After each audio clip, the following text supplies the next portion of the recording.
Hello students, நம்ம previous வீடியோவில் வந்து ஸ்டாக் எக்ஸ்சேஞ்ச்னால் என்ன, இன்ட்ரொடக்ஷன், மீனிங், டெஃபினிஷன் பார்த்து முடித்தோம். இந்த வீடியோவில் என்ன பார்க்க போகிறோம் அப்படின்னு பார்த்தோன்னா, functions of stock exchange. Stock exchange என்ன மாதிரியான ஃபங்க்ஷன்ஸ் எல்லாம் ப்ரொவைட் பண்ணுறாங்க அப்படின்னு பார்க்க போகிறோம். First one, ready and continuous market. So நமக்கு ஆல்ரெடி தெரியும், ஸ்டாக் எக்ஸ்சேஞ்சில் வந்து பார்த்திங்கன்னா எப்போவுமே வந்து செக்யூரிட்டிஸை வாங்குறதுக்கும் விற்கிறதுக்கும் இன்வெஸ்டர்ஸாக இருக்கட்டும் இல்லை செல்லர்ஸாக இருக்கட்டும் எல்லாருமே வந்து ரெடியாக இருப்பாங்க. ஸோ எப்போ என்ன மாதிரியான செக்யூரிட்டிஸ் நான் வாங்கணும்னு நினச்சாலும் வாங்க முடியும், இல்லை என்னோடய செக்யூரிட்டியை விற்கணும்னு நினச்சாலும் விற்க முடியும். ஸோ அப்போ வந்து இந்த ஸ்டாக் எக்ஸ்சேஞ்ச் வந்து பார்த்திங்கன்னா provides ready and continuous market for securities. இங்கே நல்லா பார்த்துக்கோங்க, கவனிங்க. எக்ஸிஸ்டிங் செக்யூரிட்டிஸ் நல்லா தெரிஞ்சுக்கோ. Existing securities, not a new securities கிடையாது. எக்ஸிஸ்டிங் செக்யூரிட்டிஸ்க்கு ரெடி அண்ட் கண்டினியூஸ் மார்க்கெட் வந்து ஸ்டாக் எக்ஸ்சேஞ்ச் ப்ரொவைட் பண்ணுறாங்க. சரியாம்மா? ஸோ அதனால் ஈஸியாக வந்து வாங்கவும் முடியும், டிஸ்போஸ் பண்ணவும் முடியும். சரியாம்மா? செக்யூரிட்டிஸு ஸ்டாக் எக்ஸ்சேஞ்சில் clear. Next one, correct evaluation of securities. சரி, நான் ஆல்ரெடி உங்களுக்கு சொன்ன லிஸ்டிங்னு ஒரு ப்ராசஸ் சொல்லியிருந்தேன் ஸ்டாக் எக்ஸ்சேஞ்ச் மீனிங் சொல்லும் போது. ஸோ லிஸ்டிங் அப்படின்னும் போது நான் என் கம்பெனியோட ஷேர்ஸை வந்து ஸ்டாக் எக்ஸ்சேஞ்சில் வாங்கவோ விற்கவோ செய்யணும் அப்படின்னா அப்போ வந்து என்னோடய கம்பெனியை பற்றின ஃபுல் இன்ஃபர்மேஷன் எதுவுமே ஃபேக்காக இருக்கக்கூடாது. ஃப்ராடுலண்ட், அதாவது என்ன சொல்கிறது, ஒரு நைட்டாக ஓடி போடுறது, க்ளோஸ் பண்ணுறது, அந்த மாதிரியெல்லாம் இல்லாமல் ப்ராப்பராக மெயின்டைன் பண்ணக்கூடிய கம்பெனி. ஸோ என்னோடய ஒரிஜினல் ரெக்கார்ட்ஸ், ப்ராப்பர் ரெக்கார்ட்ஸ் எல்லாத்தையும் நான் வந்து என்ன பண்ணணும்னு பார்த்தோன்னா ஸ்டாக் எக்ஸ்சேஞ்சுக்கு இன்ஃபார்ம் பண்ணியிருக்கணும். ஸோ அந்த ஃபைல் பண்ணியிருக்கிறதுனால அந்த இன்ஃபர்மேஷன் எல்லாமே வந்து பார்த்திங்கன்னா ரியலிஸ்டிக்காக இருக்கும். ஸோ இன்வெஸ்டர்ஸ்க்கு வந்து கரெக்டாக எவாலுவேட் பண்ண முடியும். அதே நேரத்தில் ஒரு கம்பெனியோட ஷேர்ஸோட ப்ரைஸ், செக்யூரிட்டிஸோட ப்ரைஸும் வந்து மார்க்கெட் கொட்டேஷன்ஸ் வந்து ப்ரைஸஸ் மூலயமா வந்து என்ன பண்ணுவாங்க, நான் ஆல்ரெடி சொல்லியிருக்கேன், ஆக்ஷன் பேசிஸில் கூட வந்து பார்த்திங்கன்னா ஸ்டாக் எக்ஸ்சேஞ்சில் பண்ணுவாங்க அப்படின்னு சொல்லியிருக்கேன். ஸோ இந்த மாதிரி பண்ணுறதுனால மார்க்கெட் கொட்டேஷன்ஸ், அதாவது மார்க்கெட்டில் கரண்ட்டில் இந்த செக்யூரிட்டியோட வேல்யூ என்ன அப்படிங்கிறது வந்து ஈஸியாக தெரிஞ்சிருக்கும். ஸோ அப்போ அந்த மாதிரி தெரியறதுனால பார்த்திங்கன்னா என்னவாக இருக்கும், இன்ஃபர்மேஷன் எல்லாமே வந்து யாருக்கு கரெக்டாக தெரியும் அப்படின்னு பார்த்தோன்னா இன்வெஸ்டர்ஸ்க்கும் சரி, இல்லை நான் விற்கணும்னு நினைக்கிறேன், என்னோடய ஷேர்ஸ் நான் ஆல்ரெடி ஹோல்ட் பண்ணியிருக்கேன், ஸோ அதை விற்கணும்னு நினைக்கிறேன், அப்போது என்னோடய ஷேரோட வேல்யூ என்ன அப்படிங்கிறத ஈஸியாக என்னால் எவாலுவேட் பண்ண முடியும். அதே நேரத்தில் இப்போ நான் வந்து செக்யூரிட்டிஸ் வச்சுருக்கேன் அப்படின்னா அதை விற்க எனக்கு விருப்பம் இல்லை, ஆனால் அதை ப்ளட்ஜ் பண்ணி லோன் வாங்கலான்னு நான் விருப்பப்படுறேன்னா கூட செக்யூரிட்டிஸை ப்ளட்ஜ் பண்ணி லோன் கூட வாங்க முடியும். ஓகேவாம்மா? ஸோ அப்போ அந்த மாதிரி லோன் வாங்கும்போது லெண்டர் எனக்கு லோன் கொடுக்குறாங்க இல்லையா, அவங்களுக்கும் ஈஸியாக ஆக்சஸ் பண்ண முடியும் என்னோடய செக்யூரிட்டியோட வேல்யூ, ஒரிஜினல் வேல்யூ என்ன அப்படிங்கிறது ஸ்டாக் எக்ஸ்சேஞ்சோட மார்க்கெட் கொட்டேஷன்ஸ் மூலமா ஈஸியாக என்ன பண்ண முடியும், தெரிஞ்சுக்கிட்டு அதுக்கேற்ற மாதிரி அவங்க லோனை ப்ரொவைட் பண்ண முடியும். So correct evaluation of securities. Then protection to investor. சரி, இன்வெஸ்டர்ஸோட ப்ரொடெக்ஷன் வந்து ஸ்டாக் எக்ஸ்சேஞ்சில் ரொம்ப ரொம்ப முக்கியமான ஒரு விஷயமா இருக்கும். செபி அப்படிங்கிறது வந்து என்ன பண்ணுவாங்கன்னு பார்த்தோன்னா, செபி தான் ஸ்டாக் எக்ஸ்சேஞ்சஸ் எல்லாம் ஆர்கனைஸ் பண்ணுறாங்கன்னு நம்ம பார்த்தோம். ஸோ அப்போது செபியோட கண்ட்ரோலில் தான் ஸ்டாக் எக்ஸ்சேஞ்ச் இருக்குது. செபியோட ஆரம்பித்ததோட மெயின் பர்பஸே என்னதான் அப்படின்னு பார்த்தோன்னா, to protect the interest of investor எந்த ஒரு காரணம் கொண்டும் ஏமாறக்கூடாது அப்படிங்கிற காரணத்துக்காக தான் செபியை ஸ்டார்ட் பண்ணாங்க.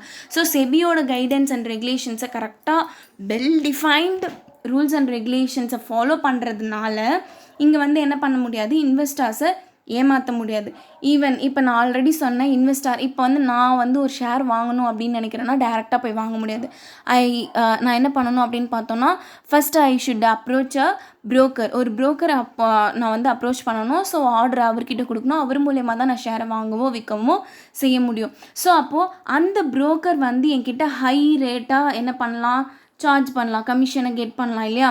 ஸோ அந்த மாதிரி எந்த ஒரு மால் ப்ராக்டிஸஸும் நடக்காமல், அப்படி மால் ப்ராக்டிஸ் பண்ணுறாரு ஒரு ப்ரோக்கர் அப்படின்னா, ஒரு ப்ரோக்கர் ஒரு டிரான்சாக்ஷனுக்கு இவ்வளோ தான் வாங்கணும், இப்படி தான் கைடன்ஸ் இருக்கணும் அப்படின்னு சொல்லிட்டு எல்லாமே வந்து ரூல்ஸ் அண்ட் ரெகுலேஷன் ஸ்டாக் எக்ஸ்சேஞ்சில் இருக்கும். ஸோ அதை மீறி அவர் வந்து ஹையர் ரேட் வந்து கமிஷன் கெட் பண்ணார் அப்படின்னா அவர் வந்து பனிஷ் ஆவார். ஓகேவா? Severely punish, he should be punished. சரியாம்மா?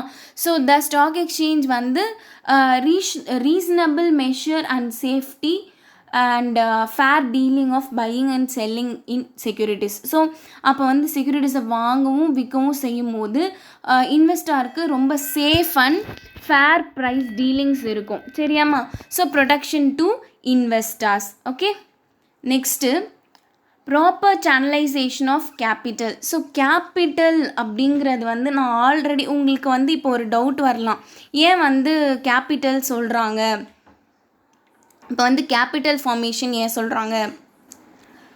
கேபிட்டல் ஃபார்ம் பண்ணுறதுனா என்னம்மா, புதுசாக இப்போ வந்து என்னவா இருக்கணும் அப்படின்னு பார்த்தோன்னா, ஒரு கம்பெனி ஷேரை இஷ்யூ பண்ணணும், அதில் இன்வெஸ்ட் பண்ணால் மட்டும்தான் வந்து நான் ஆல்ரெடி உங்களுக்கு சொல்லியிருக்கேன், அப்போ நியூவாக வாங்குறது மட்டும்தான் கம்பெனிக்கு போகும்.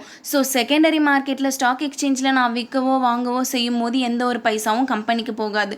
ஸோ அப்போது கேபிட்டல் எப்படி இங்கே நம்ம ஃபார்ம் பண்ண முடியும், சேனலைசேஷன் சொல்ல முடியும் அப்படின்னு பார்த்தோன்னா, இப்போது நிறைய பேர் ஷேர் மார்க்கெட்டில் இப்போ வந்து ஒரு ப்ரைமரி மார்க்கெட்டில் ஷேர் வாங்குகிறாங்க, ஒரு செக்யூரிட்டி வாங்குகிறாங்க அப்படின்னா எல்லாருமே அதை வந்து லாங் பீரியட் ஆஃப் டைமுக்கு ஹோல்ட் பண்ணணுன்ற எண்ணத்தில் வாங்குறது கிடையாது. ஸோ வாங்குகிறோம், எப்போ ப்ராஃபிட் கிடைக்குதோ அப்போ விற்றுலான்ற எண்ணத்தில் தான் நிறைய பேர் வாங்குகிறாங்க. ஸோ அதுக்கு பேர் தான் ஸ்பெக்குலேஷன் அப்படின்னு சொல்லுவோம். சரியா? ஸோ அப்போது நான் விற்கிறதுக்கு எனக்கு செகண்டரி மார்க்கெட் ஸ்டாக் எக்ஸ்சேஞ்ச் இருக்குங்கிற நம்பிக்கையில் தான் ப்ரைமரி மார்க்கெட்லேயே நான் இன்வெஸ்ட் பண்ணுறேன் இல்லையா? ஸோ செகண்டரி மார்க்கெட்னு ஒரு விஷயம் இல்லவே இல்லைன்னு வச்சுக்கோங்க. ப்ரைமரி மார்க்கெட்டில் நான் வாங்கினேன்னா கம்பெனி எப்போ க்ளோஸ் பண்ணுறானோ அப்போ தான் எனக்கு அமௌண்ட் திரும்ப கிடைக்கும் அப்படின்னா, அப்போ எனக்கு யாராவது இன்வெஸ்ட் பண்ணுவாங்களா ப்ரைமரி மார்க்கெட்டில்? ஸோ கேபிட்டல் ஃபார்ம் ஆகுமா? இல்லை. ஸோ அப்போது அந்த மூலயமாவும் என்ன பண்ணுறாங்கன்னு பார்த்தோன்னா, ஸ்டாக் எக்ஸ்சேஞ்சஸ் வந்து மறைமுகமாக வந்து கம்பெனிஸ்க்கு கேபிட்டல் வந்து ஃபார்ம் பண்ணுறதுக்கு ஹெல்ப்ஃபுல்லாக இருக்காங்க. இது capital formation for company. Channelisation, கேபிட்டலை வந்து சேனலைஸ் பண்ணுறதுக்கு இப்போ வந்து யார் ப்ராஃபிட்டபிள் கம்பெனி அப்படிங்கிறது நல்லா வந்து அவங்களோட ரெக்கார்ட்ஸ் எல்லாம் வந்து அவங்க வந்து சப்மிட் பண்ணிகிட்டே இருக்காங்க. ஸோ அதனால என்ன தெரியுது அப்படின்னு பார்த்தோன்னா, எது வந்து நல்ல company, so yield good profits. So good profit எந்த கம்பெனியில் இன்வெஸ்ட் பண்ணால் ப்ராஃபிட் அதிகமாக கிடைக்கும் அப்படிங்கிறது இன்வெஸ்டாருக்கு எல்லாருக்கும் நல்லா தெரியுது. ஒரு சிலர் வந்து என்ன பண்ணுவாங்கன்னு பார்த்தோன்னா, ப்ராமிசிங் கம்பெனிஸ், அதாவது இப்போதைக்கு கம்மியாக இருக்குது ஆனால் ஃப்யூச்சரில் அது வரலாம்ங்கிற நம்பிக்கையில் வந்து இன்வெஸ்ட் பண்ணலாம்னு நினைப்பாங்க. ஆனால் வந்து ஸ்டாக் எக்ஸ்சேஞ்சஸ் பொறுத்த வரைக்கும் பார்த்திங்கன்னா அது அன்ப்ராஃபிட்டபிள் யூனிட்ஸாக தான் கன்சிடர் பண்ணுறாங்க. அது வந்து வேஸ்டட் அப்படின்ற மாதிரி சொல்கிறாங்க. ஸோ அப்போ வந்து ஸ்டாக் எக்ஸ்சேஞ்சை பொறுத்த வரைக்கும் எது வந்து ஹை ப்ராஃபிட்டபிள் கம்பெனிஸோ அதில் வந்து டிவிடெண்ட் அதிகமாக கிடைக்கும். ஸோ அதில் இன்வெஸ்ட் பண்ணுறதுக்கு நிறைய சப்போர்ட் பண்ணுறாங்க. So proper channelisation of capital. Okay, next 8 to capital formation. So capital ஃபார்மேஷனுக்கும் ஹெல்ப் பண்ணுறாங்க. நான் ஃபஸ்ட்டே சொன்ன மாதிரி டைரெக்டாக கிடையாது, அதாவது என்ன சொல்கிறது, டைரெக்டாக ப்ரைமரி மார்க்கெட் மாதிரி கேபிட்டலை ஃபார்ம் பண்ணி கம்பெனிஸ்க்கு கொடுக்கறது கிடையாது. இவங்க அதுக்கு பதிலாக என்ன பண்ணுறாங்க அப்படின்னு பார்த்தோன்னா, நான் ஆல்ரெடி சொன்ன மாதிரி ஸ்டாக் எக்ஸ்சேஞ்சுன்னு ஒன்று இருக்குது. ஸோ அதில் வந்து நான் செக்யூரிட்டிஸ் எப்போ வேணால் விற்க முடியும், திரும்பி வேணாலும் வாங்கிக்க முடியும் அப்படிங்கிற ஒரு நம்பிக்கை, பர்ச்சேஸ் அண்ட் சேல் அப்படிங்கிறது இருக்கிறதுனால மட்டும்தான் என்ன பண்ண முடியுது அப்படின்னு பார்த்தோன்னா, ப்ரைமரி மார்க்கெட்டில் கேபிட்டலை ஃபார்ம் பண்ண முடியுது. ஓகேவாம்மா? ஸோ இது வந்து ஒரு எதுக்கு யூஸ்ஃபுல்லாக இருக்குது அப்படின்னு பார்த்தோன்னா, ensure steady flow of capital into industry and industrial development. இது ரெண்டுத்துக்குமே வந்து ரொம்ப ஹெல்ப்ஃபுல்லாக இருக்குது. சரியாம்மா? Next one, facilities for speculation. So நான் ஆல்ரெடி சொன்ன மாதிரி ஸ்பெக்குலேஷன் அப்படின்னா என்ன அப்படின்னா, இப்போ இன்வெஸ்டார்னா யார், ஸ்பெக்குலேட்டார்னா யார் அப்படின்னு கேட்டிங்கன்னா, இன்வெஸ்டார் அப்படின்னா ஒரு கம்பெனியில் ஷேரை வாங்கிட்டு அந்த ஷேர்லேருந்து வரக்கூடிய டிவிடெண்ட்ஸ் ரிட்டர்ன் இருக்கு இல்லையா, அதுக்காக வெயிட் பண்ணுறவர் இன்வெஸ்டார். ஓகேவாம்மா? நல்லா புரிஞ்சுக்கோ. அவர் வந்து என்ன பண்ணுவார், investor retain a security for a longer period வந்து என்ன பண்ணுவாருன்னு பார்த்தோன்னா, செக்யூரிட்டிஸை ஹோல்ட் பண்ணுவார். ஸோ கம்பெனிலேருந்து வரக்கூடிய ரிட்டர்ன்ஸ், அந்த செக்யூரிட்டிஸ்லேருந்து வரக்கூடிய ரிட்டர்ன்ஸ்க்காக வாங்குறவர் இன்வெஸ்டார். ஸ்பெக்குலேஷன் அப்படின்னா என்ன அப்படின்னு பார்த்தோன்னா, இப்போது இன்வெஸ்ட் பண்ணுறாங்க இல்லையா, அதுலேருந்து ரிட்டர்ன் வர வரைக்கும்லாம் வெயிட் பண்ண மாட்டாங்க. எதுக்காக வாங்குவாங்க, இப்போ நான் வந்து ஒரு செக்யூரிட்டியை 100 ரூபாய்க்கு வாங்குகிறேன் அப்படின்னா, இப்போ மார்க்கெட் நிலவரம் படி அது 150 ரூபா போகும் அப்படின்னா என்ன பண்ணிடுவாங்க, அதை சேல் பண்ணிவிட்டு அதுலேருந்து வரக்கூடிய ப்ராஃபிட்டுக்காக இன்வெஸ்ட் பண்ணுறவங்க வந்து யாருன்னு பார்த்தோன்னா ஸ்பெக்குலேட்டார். புரியுதாம்மா? ஸோ அப்போ வந்து அவங்க என்ன பண்ண மாட்டாங்க, லாங்கர் பீரியட் ஆஃப் டைம் வந்து செக்யூரிட்டிஸை ரீடைன் பண்ண மாட்டாங்க ஸ்பெக்குலேஷன். ஸோ இது வந்து ஒரு ஹெல்தி ஸ்பெக்குலேஷன் அப்படி இருக்கிற வரைக்கும் அது வந்து ஸ்டாக் எக்ஸ்சேஞ்ச் சப்போர்ட் பண்ணுவாங்க. அன்ஹெல்தி ஸ்பெக்குலேஷன் இருக்குது, அதுக்கு பேர் கேம்பிளிங். சரியாம்மா? ஸோ கேம்பிளிங்னா இப்போ வந்து வேணும்னே ஸ்டாக்கை வந்து அப்படியே என்ன பண்ணுறது, ஹோல்ட் பண்ணிவிட்டு அதுக்கு உண்டான ஆர்டிஃபிஷியல் டிமாண்டை க்ரியேட் பண்ணிவிட்டு அதுக்கப்புறமா அதை சேல் பண்ணுறது. அந்த கம்பெனியோட ப்ராஃபிட்டில் எந்த ஒரு முன்னேற்றமுமே இல்லை, ஆனால் வந்து வேணும்னே இவங்க அதை வாங்கி ஹோல்ட் பண்ணி ஆர்டிஃபிஷியல் டிமாண்ட் அதுக்கு க்ரியேட் பண்ணிவிட்டு, அந்த செக்யூரிட்டிஸ்க்கு ஆர்டிஃபிஷியல் டிமாண்டை க்ரியேட் பண்ணிவிட்டு அப்போ வந்து அதுக்கு அதிகமாக விலை கொடுத்து வாங்க ஆள் இருக்கும்போது அதை வித்துடுறது. ஸோ அது வந்து ஏமாற்று வேலை. ஸோ அதை வந்து ரெஸ்ட்ரிக்ட் பண்ணுவாங்க ஸ்டாக் எக்ஸ்சேஞ்ச். பட் ஹெல்தி ஸ்பெக்குலேஷனை வந்து என்ன பண்ணுவாங்கன்னு பார்த்தோன்னா ஸ்டாக் எக்ஸ்சேஞ்ச் வந்து எப்போவுமே சப்போர்ட் பண்ணுவாங்க. So facilities for speculation. இந்த ஸ்பெக்குலேஷனை ஏன் சப்போர்ட் பண்ணுறாங்க, வாங்கி விற்றுக்கிறதுக்கு? அப்போது நான் ஆல்ரெடி சொன்ன மாதிரி ஸ்டாக் எக்ஸ்சேஞ்சோட ஃபஸ்ட்டு ஃபங்க்ஷன் என்னென்னு பார்த்தோம், ரெடி அண்ட் கண்டினியூஸ் மார்க்கெட்டுன்னு பார்த்தோம். இந்த ஸ்பெக்குலேட்டர்ஸ்லாம் இல்லைன்னு வச்சுக்கோங்களேன். So ready and continuous market செக்யூரிட்டிஸ்க்கு எப்படி ப்ரொவைட் பண்ண முடியாது இல்லையா? ஸோ வாங்கவும் விற்கவும் ஆள் எப்போவுமே இருந்துகிட்டே இருக்கணும்னா, வெறும் investors hold securities for a longer பீரியட்னு நான் சொல்லிட்டேன். ஸோ லாங்கர் பீரியட் வச்சுருக்கிறவங்க மட்டுமே தான் இன்வெஸ்ட் வாங்கணும் அப்படின்னா அப்போ வந்து ஸ்டாக் எக்ஸ்சேஞ்சில் அதிகமான ready and continuous market provide பண்ண முடியாது. ஸோ அப்போது demand for and supply of securities வந்து எப்போவுமே இருந்துக்கிட்டே இருக்கணும் அப்படின்னா அப்போ கண்டிப்பாக ஸ்பெக்குலேஷனை வந்து ஸ்டாக் எக்ஸ்சேஞ்ச் வந்து கண்டிப்பாக சப்போர்ட் பண்ணுவாங்க. ஸோ இது வந்து price movements are rendered smoothly. So price movements எல்லாமே வந்து எப்படி இருக்கும்னு பார்த்தோன்னா ஸ்மூத்தாக போயிட்டுருக்கும். சரியாம்மா?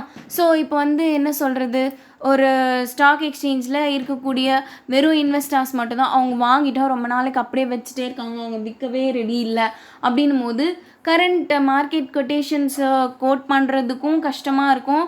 ஸோ ஆக்ஷன் எல்லாத்துக்குமே வந்து கஷ்டமாக இருக்கும். ஸோ ஸ்பெக்குலேட்டர்ஸ் வந்து ஹெல்ப்ஃபுல்லாக இருக்காங்க ஸ்டாக் எக்ஸ்சேஞ்ச். நான் சொல்கிறது நல்லா புரிஞ்சுக்கோ, healthy speculation, not a gambling. ஓகேவாம்மா? Next seasoning of securities. இப்போ வந்து பார்த்திங்கன்னா ஸ்பெக்குலேட்டர்ஸ் அண்டர் ரைட்டர்ஸ் இருக்காங்க இல்லையா? ஸோ அவங்க வந்து பார்த்திங்கன்னா ஒரு டெம்ப்ரவரி பீரியட் ஆஃப் டைமுக்கு வந்து நியூ கம்பெனிஸோட ஷேர்ஸை ஹோல்ட் பண்ணுறாங்க இல்லையா? அண்டர் ரைட்டர்னால் யாருன்னு நான் ஆல்ரெடி உங்களுக்கு சொல்லியிருக்கேன்.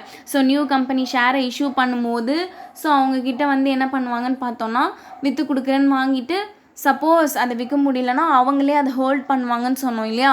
ஸோ அப்போது அந்த கம்பெனிக்கு கொஞ்சம் டைம் கொடுக்குறாங்க. ஒரு சீசன் அவங்க வந்து ஒரு ஆஃப் சீசன்லேருந்து ஆன் சீசனுக்கு அவங்க கன்வெர்ட் ஆகுறதுக்கு ஒரு என்ன சொல்கிறது, ஒரு கம்பெனி இப்போது ஸ்டார்டிங் ஸ்டேஜ்லேயே ப்ராஃபிட் ஏர்ன் பண்ண முடியுமா?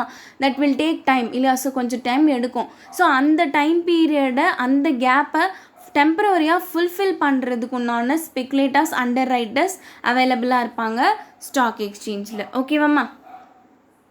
Next clearing house of business information. Already நான் சொன்ன மாதிரி இப்போ வந்து ஒரு ஸ்டாக் எக்ஸ்சேஞ்சில் கம்பெனிஸ் லிஸ்டிங் பண்ணணும் அப்படின்னா லிஸ்டட் கம்பெனிஸ் மட்டும்தான், நான் ஆல்ரெடி சொல்லியிருக்கேன், லிஸ்டட் கம்பெனிஸ் மட்டும்தான் என்ன பண்ண முடியும், அந்த கம்பெனியோட ஷேர்ஸை மட்டும்தான் ஸ்டாக் எக்ஸ்சேஞ்சில் டீல் பண்ண முடியும்னு சொல்லியிருக்கேன். ஸோ லிஸ்டிங் பண்ணணும்னா அவங்க கண்டிப்பாக என்ன மாதிரியான இம்பார்ட்டன்ட் இன்ஃபர்மேஷன்ஸ் எல்லாமே வந்து ப்ரொவைட் பண்ணியிருக்கணும் அப்படின்னு பார்த்தோன்னா capital management, dividend subscription, etc. and forward copies of financial statement ஓட காப்பீஸு, ஆனுவல் ரிப்போர்ட்டோட காப்பீஸ், இது எல்லாத்தையும் வந்து ஸ்டாக் எக்ஸ்சேஞ்சுக்கு சப்மிட் பண்ணியிருக்கணும். ஸோ அப்படி சப்மிட் பண்ணியிருந்தால் மட்டும்தான் அவங்க லிஸ்டிங்கில் வருவாங்க, அந்த ஸ்டாக் எக்ஸ்சேஞ்சோட லிஸ்டிங்கில் வருவாங்க. அப்படி லிஸ்டிங்கில் இருக்கக்கூடிய செக்யூரிட்டிஸை மட்டும்தான் ஸ்டாக் எக்ஸ்சேஞ்சில் டீல் பண்ண முடியும். ஓகேவா?